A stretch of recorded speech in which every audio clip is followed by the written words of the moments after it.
Le voyage de la mémoire a eu lieu le jeudi 9 février 2017, de 4h30 à 23h. Nous avons visité le camp Auschwitz II, qui était un camp de tri, de travail et d'extermination, puis le camp Auschwitz I, le camp d'extermination.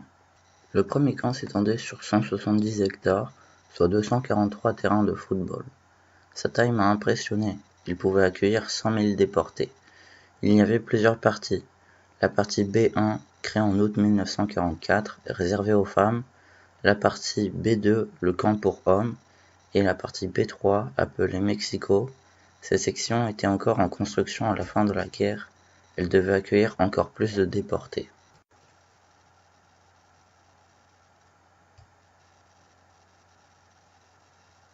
Les déportés remettaient leurs effets personnels qui étaient ensuite acheminés par les soldats au Canada pour être stockés, puis étaient triés sur la rampe.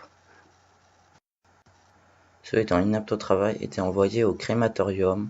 Ils se déshabillaient puis étaient asphyxiés par le gaz Zyklon B qui était jeté sous forme de grains qui se vaporisaient avec la température des douches, 27 degrés. Les corps étaient ensuite brûlés dans les fours. Des prisonniers étaient en charge de faire fonctionner ces bâtiments. Ils étaient appelés le sondeur commando. Les soldats SS les tuaient régulièrement pour supprimer les témoins. Ceux étant aptes au travail étaient amenés dans le sauna, où ils étaient déshabillés, lavés, puis séchés à l'air libre pour économiser de l'argent, et enfin habillés dans des uniformes déjà utilisés par d'anciens détenus décédés. Nous avons aussi visité les blocs d'habitation d'origine. Entre les crématoriums 2 et 3, un mémorial en hommage aux déportés morts a été construit. Nous y avons déposé des fleurs.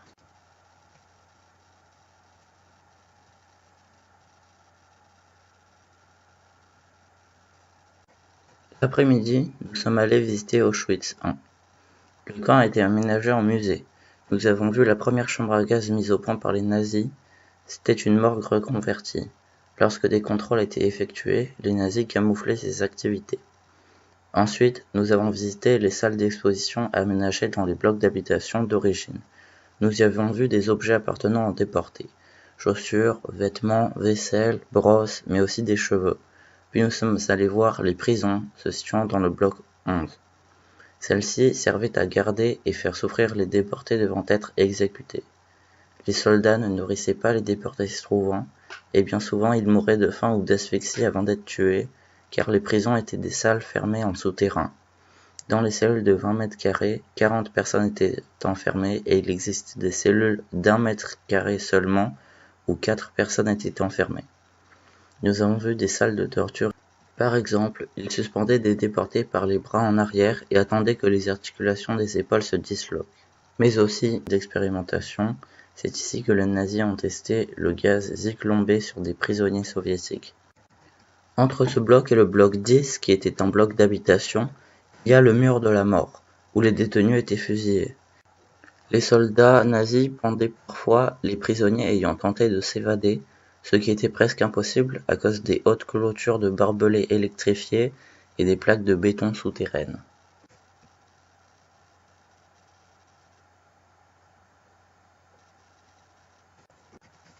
Auparavant, j'ai vu des documents concernant ces camps, tels que des photos, des films ou des articles.